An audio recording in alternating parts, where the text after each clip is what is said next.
Ketika mendengar orang yang suka marah-marah, pasti akan diidentikan dengan darah tinggi atau hipertensi. Orang dengan hipertensi, konon katanya punya kecenderungan memiliki temperamen tinggi. Benar gak ya? Lantas, apa hubungannya hipertensi dengan marah-marah?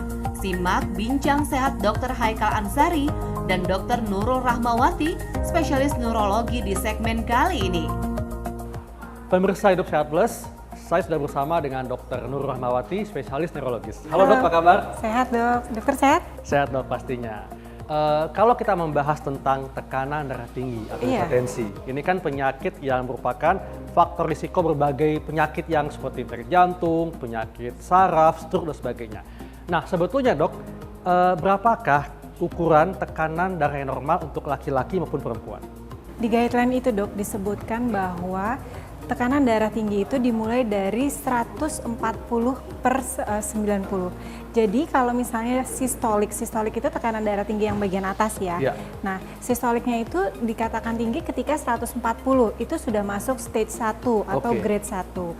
Nah, dikatakan grade 2 atau stage 2 itu ketika tensinya itu, tekanan darahnya itu lebih dari 160. Sementara kalau bagian diastoliknya atau tekanan darah yang bagian bawahnya itu dikatakan stage 1 itu ketika di atas 90. Jadi 90 ke atas ya dok ya. Jadi 90 itu dikatakan tinggi. Nah sementara kalau di stage 2-nya itu di atas 100 gitu. Nah kalau untuk prehipertensi 130 atau 130 sampai 139 itu sudah dinyatakan prehipertensi, jadi sudah harus hati-hati. Nah dok, ini sebetulnya masyarakat ingin tahu dok ya, karena kan hipertensi ini bisa menyerang siapa saja. Iya benar. Laki-laki, perempuan, bahkan orang muda pun juga bisa terkena dok ya. Iya. Nah, apa sih dok penyebab dari terjadinya penyakit ini? Karena ada yang bilang ini merupakan penyakit keturunan, artinya kalau nggak punya keturunan berarti ya nggak apa-apa dok. Iya. Sebenarnya tidak begitu juga dok. Jadi yang pertama itu memang keturunan punya faktor ya, gen dari orang tua, bapak, ibu atau kakak kandung. Nah kemudian yang kedua lebih kepada lifestyle. Artinya di sini adalah pola hidup kita yang harus dibenarin. Misalnya pasien tersebut seringkali makan makanan yang terlalu asin atau makanan yang berkolesterol tinggi.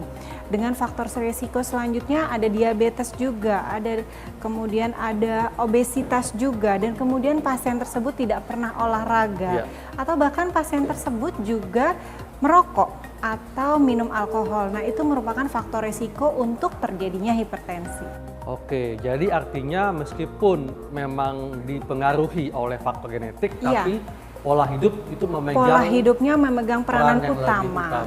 Iya, benar. Nah, dok, ini juga banyak masyarakat yang mungkin masih suka keliru, dok.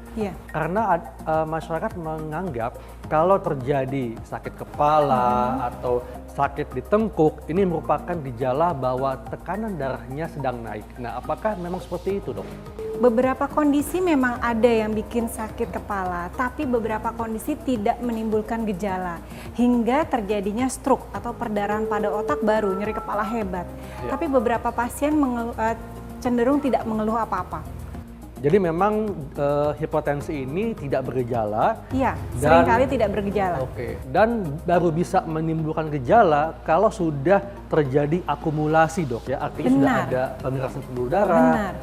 Ada stroke perdarahan atau stroke penyumbatan, itu baru menimbulkan gejala. Atau mungkin kalau ke jantung tentunya nyeri dada, seperti itu dok. Cukup banyak nih masyarakat yang menganggap bahwa kalau orang yang temperamental, suka marah-marah, ini artinya tekanan darahnya pasti tinggi. Apakah demikian dok? Tidak demikian juga, tapi memang temperamen yang tinggi itu atau ketika kita emosional itu bisa saja, ini kan berhubungan dengan stres ya, itu bisa saja menyebabkan tekanan darah tinggi, tapi sesaat, bukan selamanya gitu ya.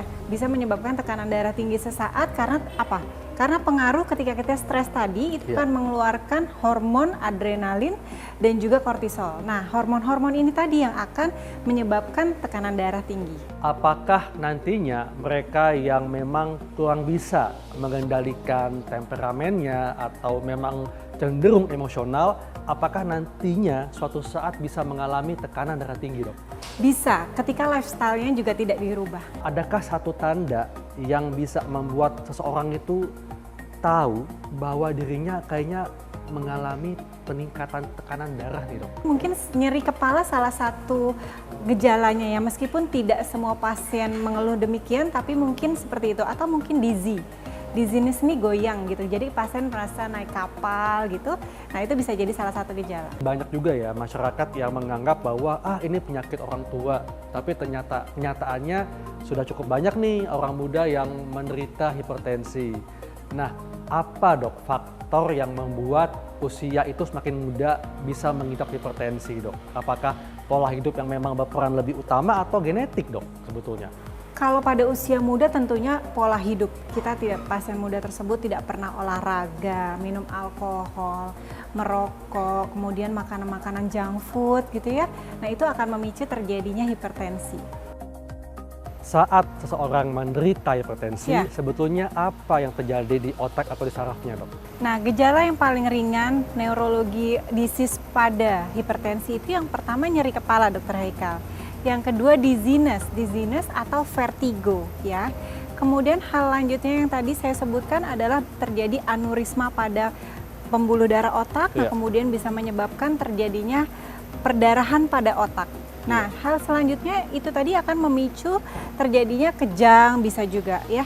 Kemudian hal lainnya yang terjadi adalah bisa terjadi demensia vaskular atau gangguan memori pada pasien-pasien hipertensi. Jadi jangan menganggap remeh hipertensi itu tadi. Gitu. Masyarakat jadi ingin tahu dok ya, dari gejala yang tadi dokter sampaikan seperti kejang, kemudian gangguan memori, itu kapan dok terjadinya dan pada tekanan darah yang seperti apa dok, setinggi apa? Ini sebenarnya terjadinya secara kronik Dr. Haikal, jadi tidak langsung darah tinggi kemudian menyebabkan itu, tapi bertahap, perlahan-lahan terjadinya. Ya. Jadi itu menahun memang. Iya, tidak setahun 2 tahun, tapi memang menahun 5 tahun, 10 tahun atau bisa saja lebih. Nah, apakah hal-hal tadi itu bisa terjadi pada orang yang tidak rutin atau mungkin tidak mengkonsumsi obat sama sekali? Dan apakah ada kemungkinan bisa terjadi pada orang yang rutin mengkonsumsi obat hipertensi? Ini seringkali terjadi pada hipertensi yang tidak terkontrol. Artinya, misalnya pasien tersebut minum obat darah tinggi tapi tensinya tidak terkontrol. Nah, berarti kan ini sebenarnya butuh obat tensi tambahan tuh Dr. Haikal. Atau pasien-pasien yang tidak minum obat sama sekali, itu malah lebih parah lagi gitu. Bisa mudah terjadi hal-hal neurologi yang tadi saya sebutkan tadi, gangguan memori, stroke dan sebagainya. Masyarakat kita itu memang masyarakat yang rutin mengkonsumsi obat-obatan herbal. Ya.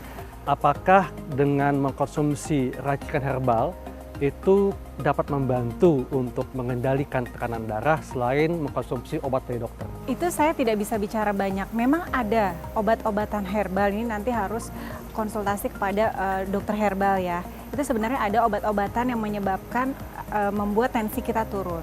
Tapi sejauh mana? Nah ini harus tetap dikontrol.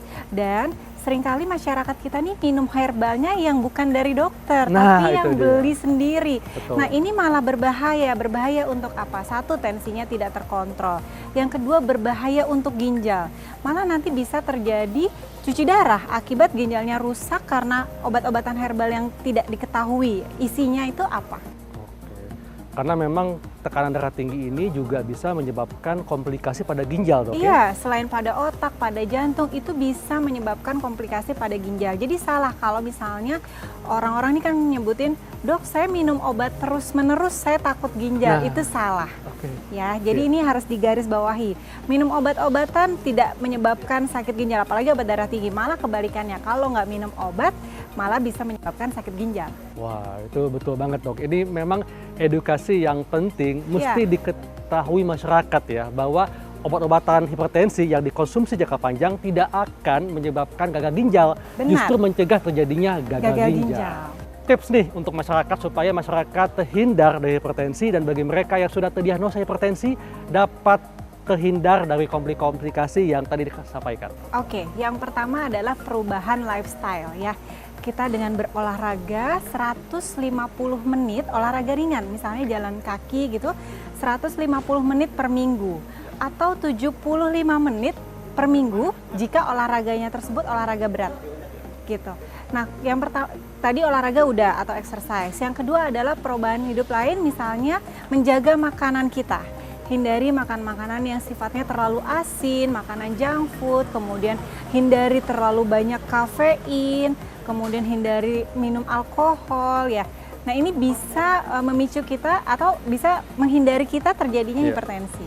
Dan tentunya harus mampu untuk mengendalikan stres, Dok ya. Oh iya, satu lagi ya, hindari stres. Jadi ini sebenarnya manusia hidup pasti kan stres. Betul. Sekarang adalah bagaimana kita memanage stres itu tadi biar bisa menurun ya tingkat stresnya. Caranya tadi dengan olahraga itu juga bisa menurunkan stres. Betul. Dan tentunya kalau sudah terdiagnosa hipertensi, harus rutin mengkonsumsi obat, Dok ya. Iya, benar, setuju. Baik, Dok, terima kasih penjelasannya. Ya. Nah, pemirsa, demikianlah pembahasan mengenai hipertensi, dan ternyata hipertensi bukan disebabkan karena sering marah, tapi disebabkan oleh berbagai hal yang tadi sampaikan oleh Dr. Nurul. Demikianlah pembahasan mengenai hipertensi. Saya Dr. Haikal Ansari dan Saya Dr. Nurul Rahmawati, spesialis neurologi. untuk Hidup Sehat Plus.